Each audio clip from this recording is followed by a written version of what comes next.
everybody, how are you doing? My name's Velvet and I'm here with the Arts Nexus crew, and we're about growing creative communities, and we're hosting this podcast. We've been hosting podcasts for the last 3 years around conversations with creative leaders on cultural change. You can go to our YouTube link and hook on in. This podcast is funded by the Climate Week by the Queensland Department of Education and Science, working with Queensland Water and Land Carers, and this is titled Creative Approaches to Climate Challenges. And I'm going to read you from the webpage of the Department of Environment and Science.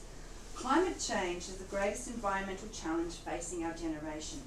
Community businesses and political representatives across Australia and the Asia Pacific are meeting to discuss and share ideas on how to address and adapt to climate change. And I'm here with Climate Champions of Change. I would like to introduce Shaneen Fantin from People Oriented Design, Melinda Norris and Peter Butler from TinyPlans Helping Hands, and Michelle and Lily up the back here from the Junk Weavers. And together we're going to explore a conversation about climate adaptability, sustainability, upcycling, recycling, and generally leaving a more mindful footprint on this planet. So I'm going to throw on over to our guests here, and the first question I'd like to ask you is, how did you get to this point of having this passion and commitment to change the way we think about art, junk, architecture, building houses? And because this is a collaboration, who would like to start? I'll start. Fine. Let's get it going. Let's jump right in with Michelle. So I guess it started, I was brought up in the land west of Toowoomba, and we had a small country town, and we got involved in tiny towns, cleaning up our community, and I guess that's where my affinity to garbage and junk started. It got put on hold a fair bit because life got in the way, but after I left my 31 years in government, I went, I need something.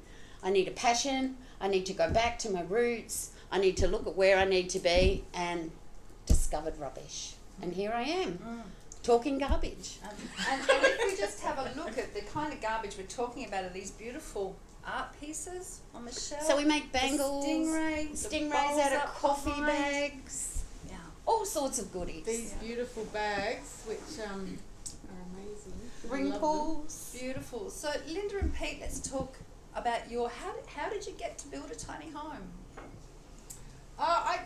When you asked the question, there's millions of moments in my life where I thought there's got to be a better way. One of them in particular, which I do want to share with you, is we were building a property in Melbourne on my mum's property, and I turned up one day and there were Coke cans everywhere, and a lot of waste and the amount of stuff in the hopper.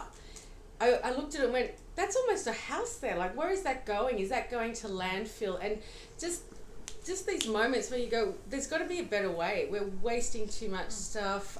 We're oversupplying, and there's people that don't have enough supply.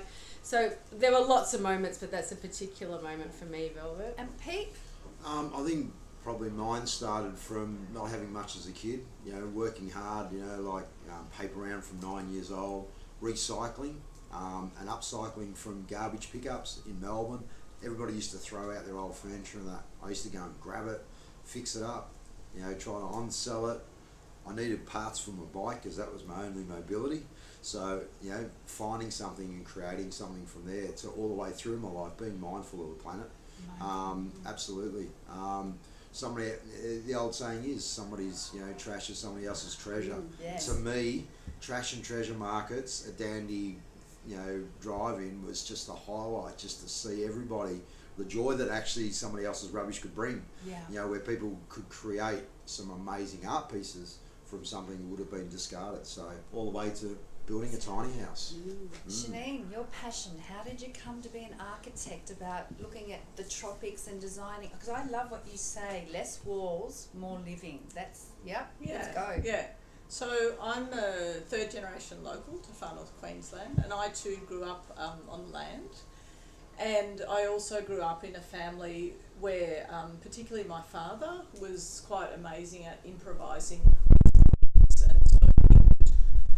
he never called himself an artist or aligned himself with anything in an art industry, but he would always be looking to remake something new from something he already had, rather than going to spend the money on a new object or a new thing. And so that was a beginning of that life, as well as food production and living simply in an extended family network, which I was really fortunate and quite privileged to kind of have.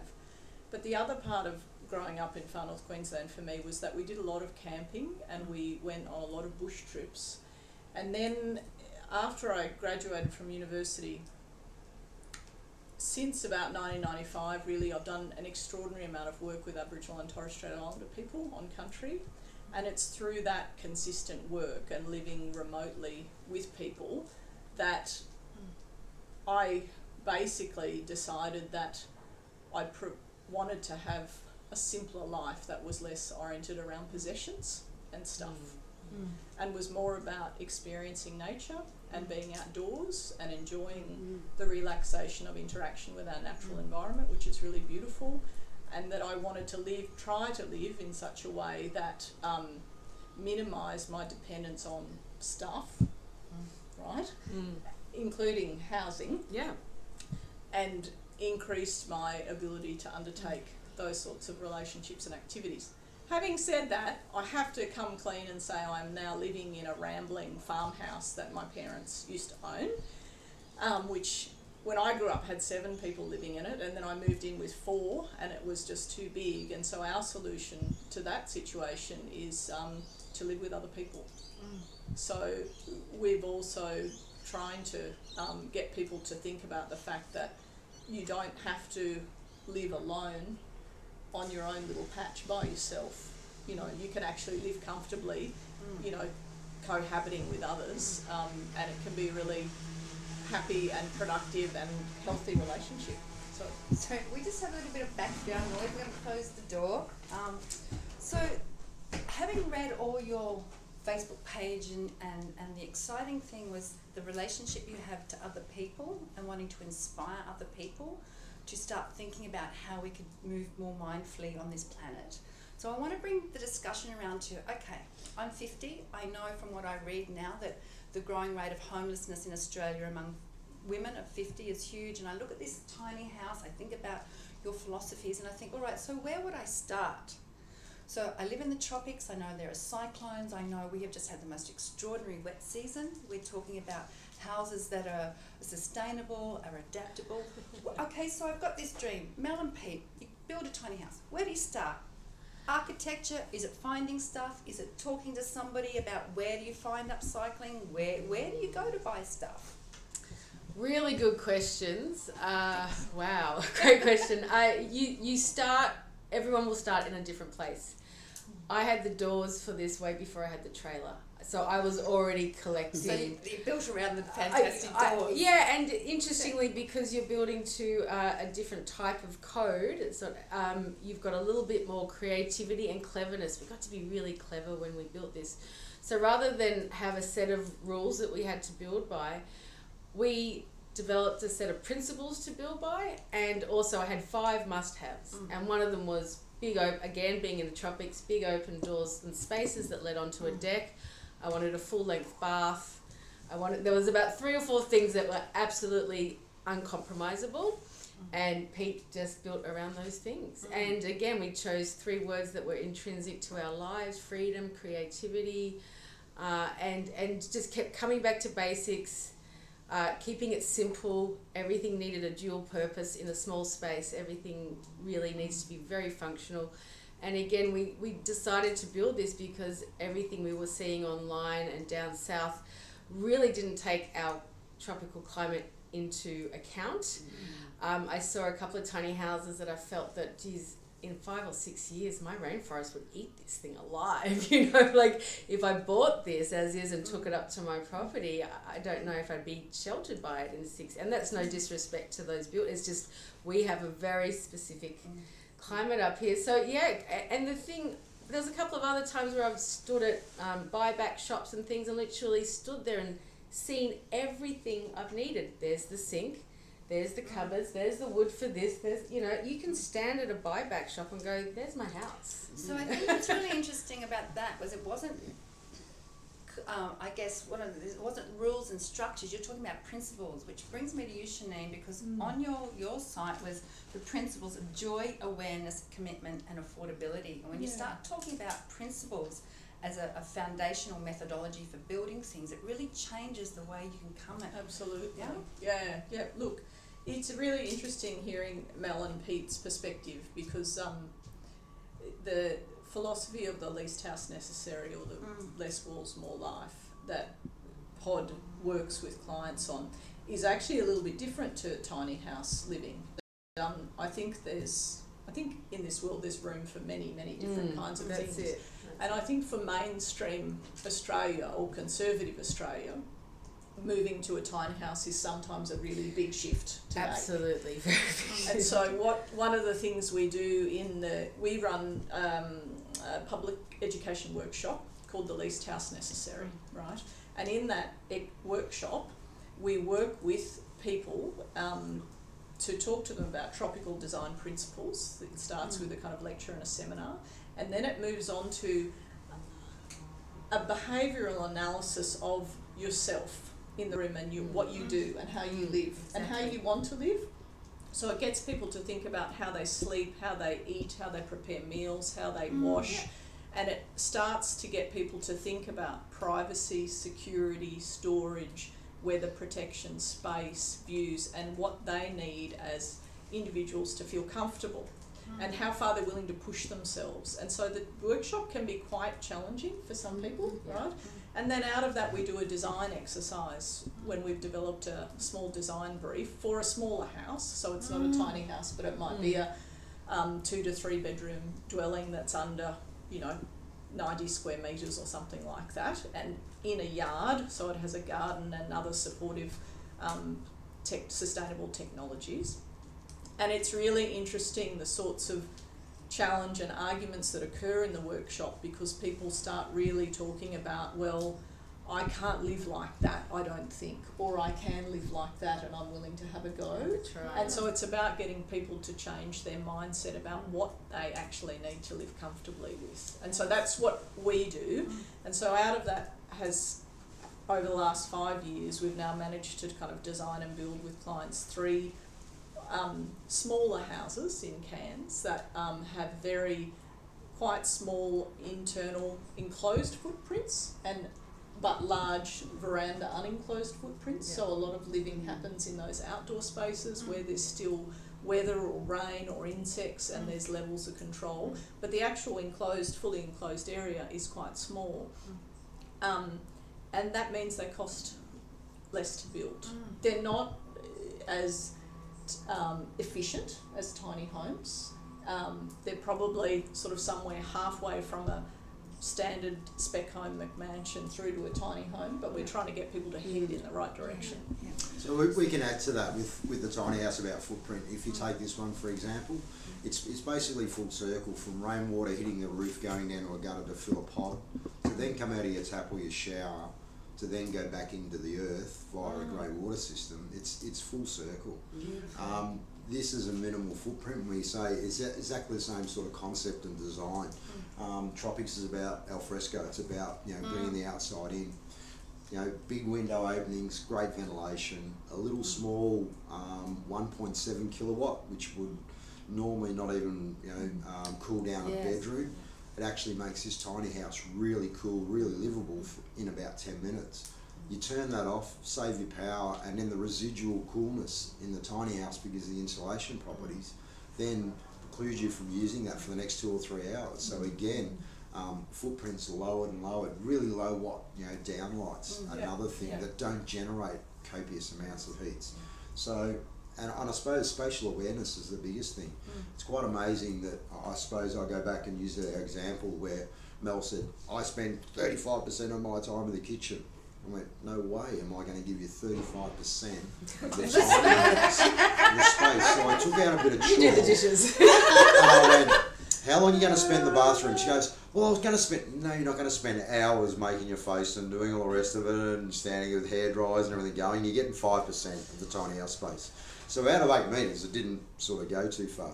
And we break it down in percentages, because the whole idea of going tiny and downsizing everything is giving you Obviously, taking away the financial stress of owning a $400,000 house down to a $60,000 house that's totally off the grid, that effectively could be near on zero costs by the time you grow vegetables, chooks, you're reusing your water, gaining your sunlight for your power on a couple of batteries. You're really self-sufficient. So yeah, and going back to your living space, you know, you spend 10% of the time in the kitchen cooking, and most of the time you either want to be sitting on the deck, which we couldn't put on here, or chilling out reading a book, you know, because you're actually going to get your life back when you downsize as much as you don't think you do. And not as much cleaning time. Absolutely not. So I wanted to just chuck over to Michelle, because again, your principles, and they're there. Kindness is the very opening statement. Oh, So absolutely. and you run workshops too about helping people learn the skills. And I saw that junk weavers, you know, I know Megan, I know who started, but this whole idea of a random act of kindness, giving people skills, which you all are talking about, skilling people, and then relabeling people, relabeling things for purpose. Could you like to speak to us about how does something like this become about, and how do you do that? Well, one of the things that junk weavers like to do is we like to empower women, and we like to get together. It's a bit like the old CWA of the 70s, because I grew up with CWA. I grew up with CWA. But we're doing that. We're bringing women together to talk, to support one another, to be kind to one another, while teaching them a skill. And that skill is recycling single-use plastics from your kitchen or pantries. So there's lots of single-use plastics out there. But the ones that we tend to use are your chip and chocolate packets, which the kids love. And as soon as you do a workshop and show them how to make bangles or earrings, it's like, wow. Let's eat more chocolate. But you know, they can make something cheap as a great present for their mums, for their grandmothers. You know, these bowls, the bowls up there, that's from coffee bags. You know, you can make that, and I made them for Christmas, and I filled them with bath bombs with nice soaps, you know, and gave them to people. Not a big cost, but it's also something that's unique. It's made with love, and something that they're not going to get from anybody else. So we've sort of transitioned a little bit from not only doing the kitchens and pantries, recycling of single-use plastics, but thinking a bit bigger and going, well, we want to keep single-use plastics out of landfill. What are the big ones that are being chucked every day? And it's coffee bags. Have I got one there? No, I haven't. These are coffee bags made from, the stingrays made from various coffee bags. And when you think of the number of the cafes and restaurants and the coffee bags that are getting thrown out. Now, the junk weaves in the last 2 years have saved over 2 tonnes of rubbish going into landfill. There's not many of us. There's under 40 of us. You know, we're just a small group of committed women. But with the love and kindness and empowering of women, we would love to see women all around the world doing this out of their kitchens and pantries. Can I ask you a question? Sure. Have you ever made a big installation, either a really big art installation or a big thing for a house or an office, like a screen or a big... No, we haven't yet. I just had a vision. Yes. We haven't yet. However, the Stingray is a prototype of us moving from smaller items to larger, to see how we're going. And Lily and I and a couple of others are in the process of building Just keep talking. Keep talking, it's an industrial site noise next door. It'll stop and go. We're in the process of building a 6-foot sculpture out of not only coffee bags but pet food bags. When you see pet food bags, they're big, they're a heavy plastic. All that goes into landfill. So I actually specialise in making baskets out of pet food bags, and I've got one in the bathroom, and they're fabulous to take to the beach because they get full of sand and you just put the hose on them, you know, and rinse them out. So we are doing this sculpture. We believe, in all the Dr. Googling we've been doing, that it will be the first single-use plastic sculpture I can find in the world. So Yeah. different. So we're yeah, very that's fantastic. excited Yeah. about it, and when it's finished, I think it will be amazing because it's all about saving from landfill. A lot of the sculptures around the world, I nearly lost my water.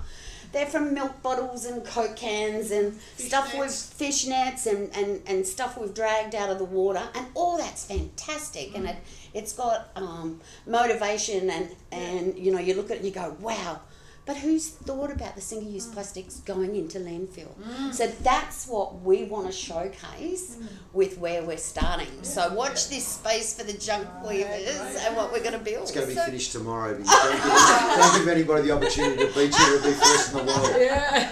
Can't wait. So picking up that first of the world, because I believe TinyPlans Helping Hands, you're actually the first movable tiny home in Australia. Is Look, that again, I googled. tropical in the So tropics? let's not use the word. Yeah. So you put.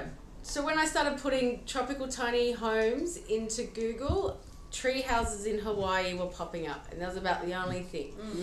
Don't get me wrong, I'd love a tree house, but it, you know, at this point in my life, maybe not. So and again, going back on that journey of just wanting a smaller space and you know, going down south to the builders down there that really didn't get the tropical climates, we just realised we had to make our own. That was the only way to do it. And I think the tiny house movement in itself is a grassroots movement. It was started by the people. It was a response to Hurricane Katrina, millions of displaced people, particularly over 50, who are never going to get a mortgage, or, you know, so you're at the mercy of, you know, people that own rental properties, all that sort of stuff. So we were just like, well, if not us, then who? So we needed to start creating that for, and we found on the journey, and very quickly, we weren't alone. Everyone who came to look at it or service it or help us with it was like, this would be perfect for my mum, or this would be perfect for this, or, you know, and we're already engaging with those people and going back to that skilling. Yes, we don't want, as much as if people come to us and say, please build this for us, we will, but we want you involved in the build. We want that personal, you know, again, growing your own food and creating your own shelter, things that are in our DNA. I truly believe that, and they're just being legislated out of our power and out of our hands. So the more we grow food, the more we look after ourselves, the more sovereign and sustainable we can be, the better we're going to be. Like, we don't have the time anymore for governments to respond to this stuff. We So I have just to do wanted it to now. read something that I read, and this is fantastic. You say, the global human population has doubled from 3.5 billion to 7 billion within our lifetime. We are conscious of the ever-increasing pressures population growth places on society, resources, infrastructure, and the environment. The human race has a responsibility to the future generations of all life on Earth. We need to do more with less. Yes. Can you speak to that? Because this is, again, a general and Yeah. heartwarming Yes. conversation. More with less. I think there's a lot of simple things that people can do, and we're all demonstration to that in different ways. So it's so much about education and people knowing what their choices are. It's relatively easy to specify or choose Australian products, particularly Australian sustainable timbers in what you're building, if it's got timber content in it. You just have to understand that when you go to a timber supplier, that most of the timbers they're going to provide you with as a standard option are from Indonesia or from Papua New Guinea or overseas, unless you ask for Australian sustainable timbers, because the cheapest options on the market are always imported from rainforest, right? So it's about education as well. So it's relatively, it's not that difficult, particularly with Google, to find platforms that provide information on Australian sustainable building choices, right? So that's one thing, and POD is has a massive commitment to that in specification of materials. There's just some things that we won't specify or don't, you know, we say, no, here's an alternative to this. It may cost a tiny bit more, but here are the ongoing implications for the environment and for the local economy as well. The other thing is about employing local people and businesses to do work so that the economic benefit stays locally and stays back within our region.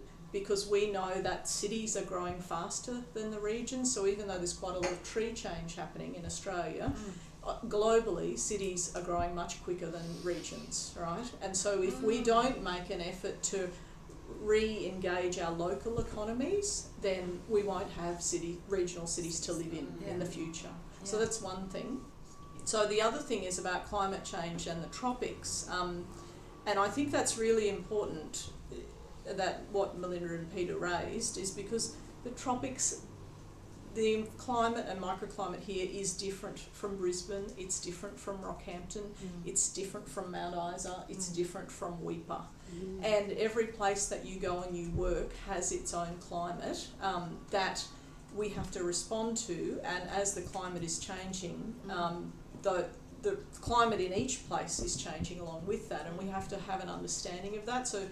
So yes, there were some tiny home builders in Brisbane that were trying to do work and have done work down there, but their product is not particularly applicable to the tropics because it's not robust and durable enough for what we need up here. And that's one of the hassles with our one-size-fits-all thinking, isn't it? The big home builders, they bring out, 12 different homes and you pick one and you might be able to move it around a little bit, but it actually wasn't designed for how we live up here. Yeah. Which then brings me back to your, Melinda and Pete, on your Facebook page there was a challenge, and the challenge was to go through your house and pick out everything you don't use. So I just started with my bedroom and I went, all right, so there's all these beautiful things, because I'm a bit of a burlesque performer and I got lights and flowers and statues and glittery things everywhere. I went, okay, I don't need them. What do I do with them? And what is the hardest room in the house to downsize? Yeah, I've got lounge, I've got books. What do I do with my books? Yeah, absolutely, absolutely. And look, I think you do use those beautiful things because your eyes lay over them and they give you joy and they give you so there is a sense of use for them. The statistic I put on the house recently at the Eco Fiesta was, and I did read this and I'm copied it to make sure. The average Australian household has 21,000 items in it, from pens to cars. Wow. Of which we use at very best 1,000 of them. And some of those you'll use every week or every day. Some of them you'll use once a year. I grew up. I remember even as a child saying to my dad, "Why are there 15 houses with 15 lawnmowers? Why don't we just share 3 lawnmowers? And that way I get my dad back on a Saturday to play. Why do we have to mow the lawns every Saturday?" So this is obviously something that has been playing with me since I was a child. How do you downsize? Exactly that. Just test yourself. Do one room at a time and just really look through. One of the things that I connect this with too is, the big one-use coffee cups. Big issue at the moment. Coffee's become the massive thing all over the world. One-use coffee cups. Rather than put a message on a coffee cup to say it's one use, why don't we all put our hand in the back of our cupboards, pull out that one coffee cup that never gets used because it's at the back, right, and give it to the coffee shops? Why don't every coffee shop, your coffee cup could end up in Amsterdam or America, it doesn't matter. Why do we need to own these things? And look, how many coffee cups were at op shops? It's back to the way we think about things. It is, yeah?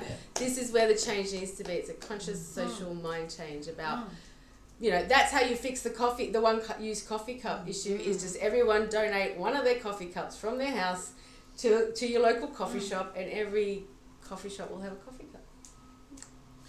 I can't answer downsizing because, I've got about 265,000 things in my shed that I will not part with, because at some point in my life, maybe not in the next 2 decades, I will use it. So for all us guys out there, hang on to your stuff and just keep upcycling. It may take 10 years, but... Well, if I can speak to that, share it. It is of no use in your shed doing nothing, gathering dust. I think a very good friend of mine says, I would rather see something used for its purpose, and think of all the energy it took to make that piece of machinery, drag the resources from the centre of the earth, engineer it, make it. It is better off used to death and used for a purpose than sitting there rotting away doing nothing. So share it, use it, skill it up, show someone how to use it. I'm going to put a gender card on there.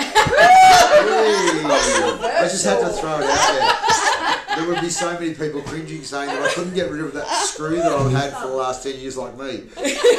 Mind you, I'll put a hell of a lot of them into here, so they have been upcycled. As someone who comes from a largish extended family and has children of her own, I think often women are really good for both economic purposes as well as for kindness purposes at sharing stuff. And so we diligently every quarter in our house, because we've only got so much storage, we go through all of our clothes and our linen and our ceramic, our coffee cup cupboard, because somehow it grows in 3 months, and pull stuff out and divide it into piles for friends and people who we know have kids who are younger than ours or who need stuff, and say, would you like this, would you like this, would you like this? If you don't want it, pass it on to the next person. So we don't we give it to Lifeline and Salvos and all of the other not-for-profits, but in the first instant we give it to our network and our friends. And That's they take important. from it what they want, and then they pass it on. And I think if everyone, rather than people dumping stuff out the front of, Lifelines and Endeavours who are struggling with the load of people dumping things out the front, if people were a bit more careful about their organising of stuff and then actually sharing it mindfully within their own community, then I think we could manage our own goods, but also know that someone else might find use from it through the process. And I don't know, I don't know, my husband's a carpenter, right, and his shed is overflowing, and it overflows into the garage, and then we have a discussion, a robust discussion, and then it goes back into the shed for a while. Absolutely. And we clean the shed out every year, but still the shed is full. So surely there must be men around the world who are good at this stuff as well, but I only know my experience from working with other women in this area of sharing and giving. Maybe there's a men's shed that could borrow some of the equipment because they create. And there's a lot of good stuff going on with men's sheds and dealing with men's health issues and mental health issues and stuff like that. Maybe say, whoa, can you guys use some of this, for a while? Great place to donate that sort of stuff. Yeah. Because I looked at that, what you said about, I used to get hand-me-downs. Yeah. So I used to rock into school with purple flares, platforms, and a yellow t-shirt. My and kids wear hand-me-downs from their cousins. Yeah, absolutely. And That's it's what something. happens. It's something now, I suppose, unfortunately, in the commercial world, that everyone wants a Feeler or a Nike or something like that on their t-shirt. Well, this is something, so I know, again, coming back to your website, absolutely. we're talking about in the 1950s when houses were actually thought about and were built within breezeways and light. And what do you think has fundamentally changed in the human condition or the human spirit that went through, I guess we had World War I, World War II, we had some depression where we used to share and be community. What actually shifted in the human dynamic that started going more and 1 and chuck? Ooh. I know it's a big question, but I think what I'm hearing you all say is we have to start changing people. Well, how do we do that? If that's the fun, we're talking with joy, with awareness, with mindfulness. But are we doing enough? Is it going to happen quick enough? Like I sometimes sit there and I run a women's circle and I take my heart's despair into circle and go, I don't know. I don't know for my child's child, the future. I know Megan works with 7 generations. I know you think of 7 generations. I'm generalising. I'm pretty sure that's where you're coming from too. But is it going to happen fast enough? We've just been through the biggest wet season. I had to have a giggle at your Facebook post about, and we're building this tiny house in the wettest wet season ever. It could change quickly. How do we go? Come on, people! I think I was probably the guilty one of before I actually seen the light, because as a child I had nothing, and I suppose there's lots of people out there in the same position. So what I did as a parent is I overcompensated, I suppose, for my children because I didn't have. I wanted to give. Yeah, so I actually was my own creator. Of 2 children that had everything, could do everything, had the finest things, school camps, exuberant amounts on sport, dancing and all the rest of it.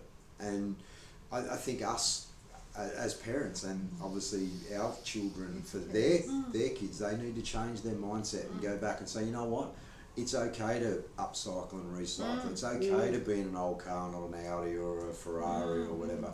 It's always nice to dream, but I suppose if you look at it, have more life than work, and this is where tiny houses, upcycling, not being consumer orientated. You're actually, you know, have a coffee at home instead of spending $6. Put that $6 back into the environment. Actually get out into the environment and enjoy it. Plant So a tree. absolutely do something. You know, go back to growing a veggie, you know, garden. Yeah. My mum and dad, my pop, obviously were market gardeners, but my daycare was a turnip patch. Like, how cool was that? Go back to the old backyard vegetable gardens. There's so much usable land in everybody's backyard that can actually produce food, and guess what?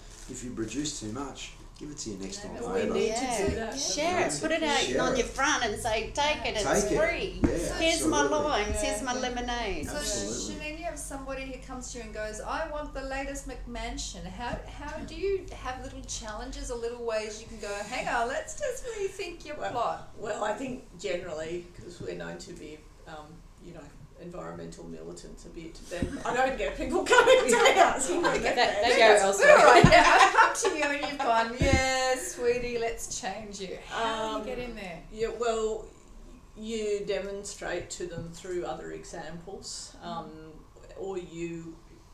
I think, unfortunately, the biggest thing that can sell changes in decision for people when they're spending a lot of money on stuff is to do with long-term life cycle costs. So if you can demonstrate, if someone's paying $3,000 a quarter on an energy bill at the moment, right, which some people do, or, you know, Wow. Yeah. and if you can say to them, well, if we go down this track and you put in, you know, if you do or don't put in a small PV, you might be paying this much per quarter in energy. This is the kind of savings you get by having a dwelling that's well designed for the tropics, that works without air conditioning, that's naturally ventilated, you know, that does all of those things. If you can demonstrate how it will impact on people economically for their benefit, then they listen, right? It depends on the person, obviously, and what they're interested in, but that's usually where you can definitely make a difference for people who are heading in a more consumerist direction. I wanted to talk momentarily to your other topic, which is about what can we do. I think Yes. I think a couple of things. I think the generation of students who are protesting under climate strike for climate action, which include my kids, they're acutely aware of their futures, right? And they are quite angry and quite upset about what their future looks like, and they will be the ones who will change it, because they're already there in their attitude and their mind towards it. I think watching the film 2040 that's been on and around is a really useful kind of example of a film of what kind of change is needed in the world if we want to keep temperature rise under, you know, an additional 2.5 degrees. And planting trees, carbon sequestration, and rewilding or revegetating oceans, right? And trees and plants is how to do that. That's the key thing that everyone keeps overlooking. It's not even about what I do, because buildings, you know, contribute to 40% waste in the natural in the environment. It's not about building stuff. It's about more green spaces to consume the carbon that we're creating to keep that balance down. I love the conversation about the children, because the children are our future, and one person can make a difference. I truly believe that. I mean, look at us here. We've all got backgrounds in the land. We're all committed. In each of our ways, we're doing something to help someone else think about the future, the environment. We go into schools and we teach about recycling and the value, and about weaving and single-use plastics. These kids are amazing. The questions, we almost get more questions than we get time to weave.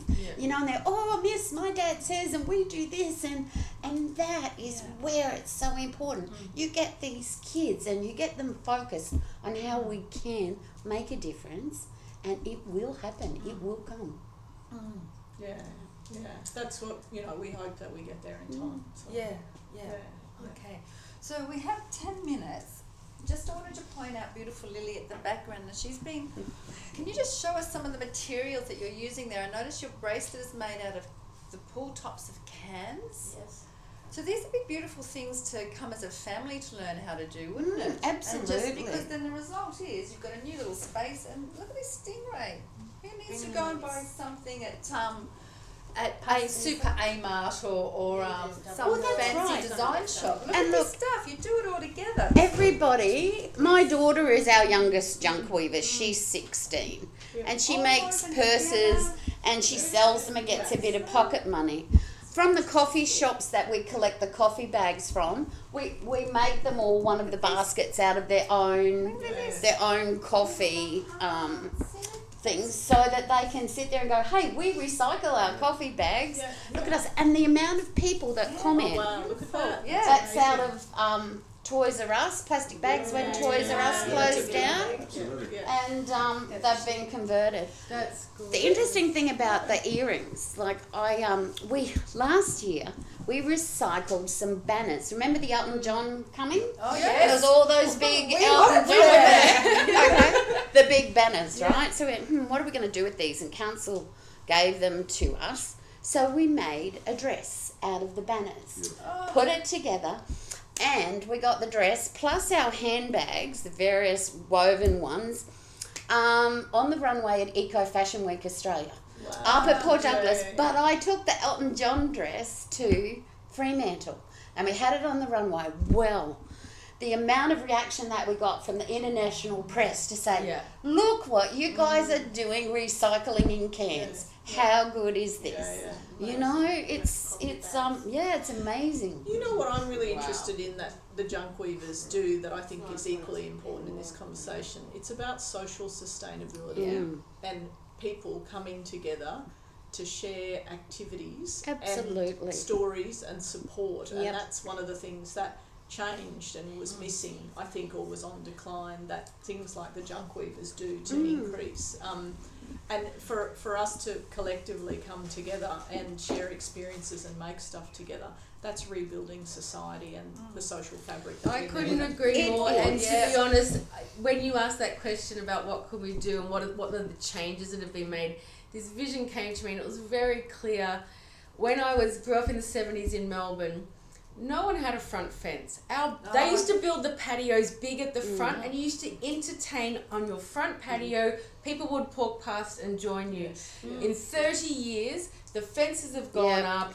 No one connects with their neighbours anymore. It happens in your own street, and I think I really that was something that I really missed. And every time I started looking to have a house as an adult, I remember buying this house. It was in Cairns too, and I just remember going, how do I get in if I've forgotten my keys? It's like Fort Knox. And I did end up buying it, and it was the debt to my absolute detriment, because it didn't talk to me about connecting with my neighbours. Like, there was a fence, and then there was electric gates, and and I am a great key loser. I'm like, I can't jump these fences anymore. How do I get? Well, actually, so because you're part of your, I guess, principles in the DAR were fear control. So That's right. and we had a bit of a conversation about going, once upon a time we used to live in houses and we interacted and we learnt respect and mindfulness because there were 7 of us in a kitchen, and sometimes little punch ups happened, but largely their mum would make us cooperate, and sometimes we'd even have to kiss and hug one another, which is weird. But now I walk into a house that has the kids' bedrooms one side, parents up the other. They may meet in a lounge room, but in actual fact, there's very little talking done anymore. So this fear and control, let's just speak to that, about how it's changed, how we live. So for us, we used to just run through backyards and people would say, get off that tree, you kids. And I can have a look at these and actually say that if a family actually took this up, it would be no different to our Indigenous aunties with, palm leaves and everything, sitting down, weaving, passing on skills. We talk about changing generation. Now, this is our generation, what we're creating. So imagine if all of us as families stuck together and actually created these to make our school bags, to make coasters, to make stubby coolers, to make gifts and everything. what better way to actually get community back, learn some fantastic skills, and Cheap, so- great presents. What And one of the things. their cost compared to this? Well, How you long know, do they last? Like, Imagine sitting there zero. making one thing every night. Yeah. One of the things Just a we bit of family do time. is we do a monthly masterclass, and we teach how to do these for members of the public and for our own members to come in. But they're at one of our members' houses, you know. So we're inviting our members you bring the and community and into people's bringing the lives. community Yeah. in. Everybody brings something for lunch. We share. We talk. Yeah. You know, it's fantastic. We meet at Muddy's on a Tuesday so that we can talk to members of the public who go, oh, that's garbage, what are you doing? And the amount of conversations that we can get going is fantastic. So, oh, look at our Facebook page, look at what we do. You can recycle your single-use plastics, you know? It's interesting, the whole fear and control Yeah. culture. It's I think it. We're not sociologists. We're not specialists in this area, but I think we all know that pressures. So we're over-pressured and overstimulated, and the demands on our time are insane. And so when you're in a constant state of overpressure from work or commitments at home or childcare or anything else, and you are constantly distracted because of digital technology and media in your life all of the time, then what happens is you get very stressed, and the only way that you can cope through that stress is a flight or fight response, right? And you want to take control of your environment. You don't have the emotional capacity to interact with you, or you don't think you do, with other humans as much, and so you shut down. So you control what you can, whether the light is on or off, or whether there's a teacup in the wrong place on a bench, or how high your fence is, or whether your neighbour's dog is barking too much. And that's what it's to do with stress in urban environments. And so, but people also, somehow we've forgotten that the best way to deal with stress, or one of the good ways to deal with stress, is to hang out with other human beings and to share that and to distract ourselves from that stress. Because if we have it by ourselves alone, then it just escalates. Yeah. Exactly. And that's when domestic violence occurs, and when people do bad things to each other. Whereas if we're in amongst other humans who actually care for us and will listen to us and then say, oh, stop worrying about this, come and do this other thing, then we begin to relax and let go of that. So that's what I think is wrong with how we live at the moment, and the way that we create cities and the societies that we live in. Absolutely. I suppose I speak from the tiny house. I had a massive place. The theatre room was probably the size of this. You know, and you stand in your kitchen, you know, when your kids do grow up, what have you actually got left? You've just got Simple. a massive, big Stuff. footprint. Yeah. You're turning lights on in 3 bedrooms just to make the house feel lived in. You've got a vacuum, more space. and in you it. haven't Still got a paid, mortgage. Still got a You've mortgage. still got a Yeah. mortgage. You've still got to do 80 hours a week and all the rest of it. Yet, you know, it's all about change. You know, that necessity of wanting over the necessity or the needs that you actually have is like food, water, shelter. It's a hard thing, you know. So And we're sold the wanting, we're sold the dream, but we're not told of how much it costs us. to Yeah. our health, that's to our right. finances, and Yeah. everything like that. So we've got 4 minutes left. I would just like to wrap up. This has been so inspiring, because I am one of those women who have, my boy's gone to the Navy, I'm now on my own, and I wanted a gypsy caravan with a Clydesdale. Probably not Let's make practical. one. It's No, still let's indoors. do it. Oh yeah, And gypsy we need- got this one. is better. Yeah, We it need is. one. Yeah, well, it's raining again outside.